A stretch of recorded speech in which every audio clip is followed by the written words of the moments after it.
Audio Jungle.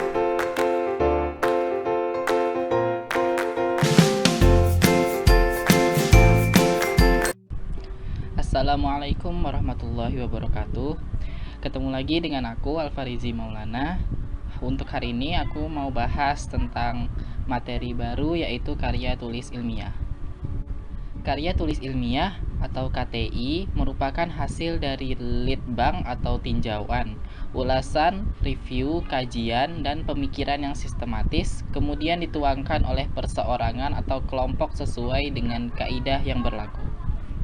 Pengertian lain yaitu karya tulis ilmiah ialah tugas akhir mahasiswa berupa laporan studi kasus atau hasil penelitian baik secara mandiri dengan bimbingan dosen sebagai persyaratan memperoleh derajat gelar ahli.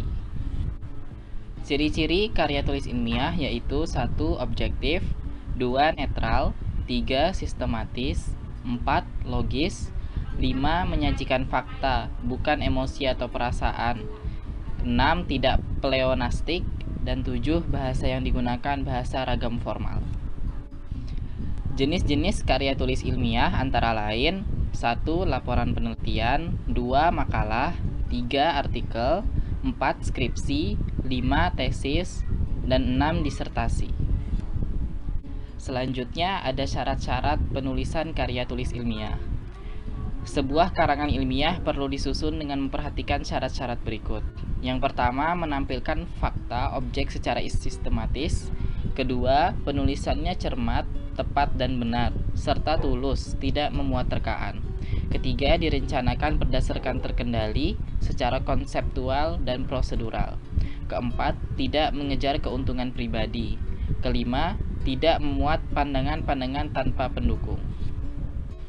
Keenam, menggunakan bahasa ilmiah. Ketujuh, karangan ilmiah tidak emotif.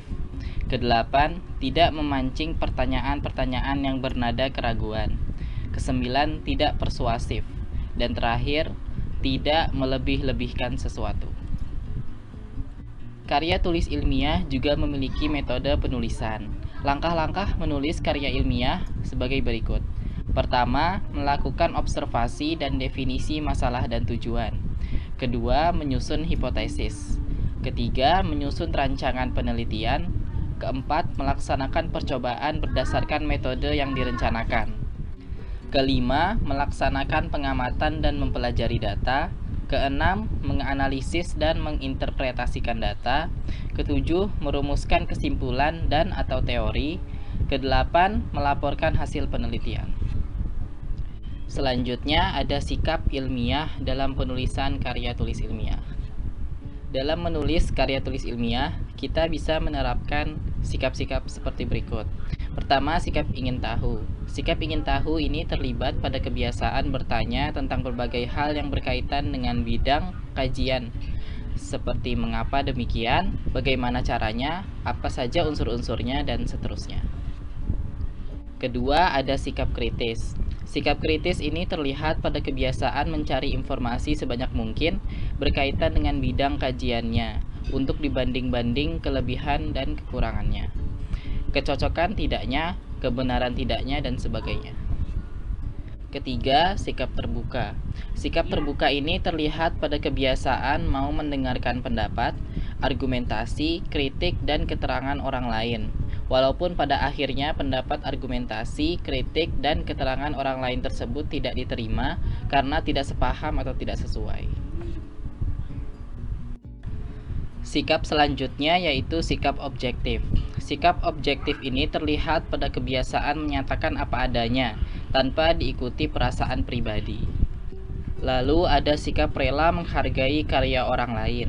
Sikap ini terlihat pada kebiasaan menyebutkan sumber secara jelas sekiranya pernyataan atau pendapat yang disampaikan memang berasal dari pernyataan atau pendapat orang lain. Selanjutnya, sikap berani mempertahankan kebenaran. Sikap ini menampak pada ketegaran membela fakta dan hasil temuan lapangan atau pengembangan walaupun bertentangan atau tidak sesuai dengan teori atau dalil yang ada. Terakhir, sikap menjangkau ke depan. Sikap ini dibuktikan dengan selalu ingin membuktikan hipotesis yang disusunnya demi pengembangan bidang ilmunya. Penjelasan selanjutnya yaitu sistematika atau kerangka penyusunan karya ilmiah. Pada bagian pendahuluan terdiri dari halaman judul, halaman pengesahan, kata pengantar, halaman abstrak, daftar isi, daftar tabel, gambar, dan grafik. Pada bagian isi terdiri dari pendahuluan yang meliputi latar belakang masalah, rumusan masalah, tujuan dan manfaat penelitian, metodologi penelitian. Lalu ada landasan teori, hasil penelitian, kesimpulan, dan saran. Untuk bagian penutup terdiri dari daftar kepustakaan, lampiran, dan indeks. Berdasarkan pemaparan tadi, dapat ditarik kesimpulan bahwa karya tulis ilmiah adalah laporan tertulis dan dipublikasikan yang memaparkan hasil penelitian atau pengkajian yang dilakukan oleh seseorang atau sebuah tim dengan memenuhi kaidah-kaidah dan keilmuan. Secara keseluruhan, cara penulisan karya ilmiah yang baik sudah ditentukan, yaitu sesuai dengan tata bahasa dan tata tulis yang disepakati oleh masyarakat akademik.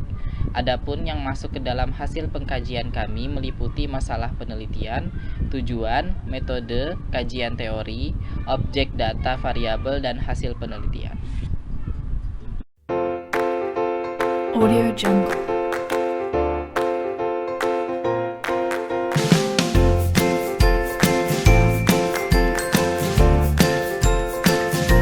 Audio Jungle.